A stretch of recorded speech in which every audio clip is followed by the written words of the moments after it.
ninang ay magsilbing pangalawang magulang. Kanina po narinig po natin yan sa simbahan. Nandiyan lamang po para mag-guide. Kung hindi man para sa pinansyal, kung wala man tayo nun, ang pinakamagandang gift na maibibigay niyo palagi kay Baby Aiden ay ang inyong suporta, pagmamahal para sa kanya. Maraming salamat po. At this moment, maririnig naman natin ang wish, ang prayer ng proud and loving parents ni Baby Aiden. Simulan po natin sa kanyang mommy. Palakpakan po natin, Mommy Reme Retupado. Baby, ang wish ko sa'yo sana lumaki kang sweet pa rin kay mami at kay daddy. Kasi sobrang sweet po talaga ni Janet.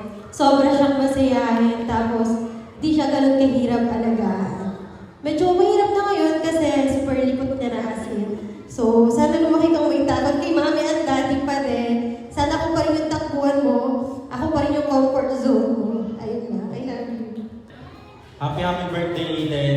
Siyempre hindi mo pa maintindihan to, pero maraming videos and pictures ka na makikita. So yung effort namin ni mami mo talaga, gusto namin paglaki mo meron kang makikita ng mga pictures and videos ng paglaki mo kasi yun yung mga wala kami. Yung kami pa yung mga ng bata pa. Ngayon, gusto namin mag-provide kung ano yung best para sa'yo. So dito na kami palagi and of course yung support sa pag-aaral mo and gusto ko lumay ka na may takot sa Diyos and of course yung may respeto sa magulang. Yan lang. Maswerte si Baby Aiden sa kanyang mga magulang. Kaya naman, the certain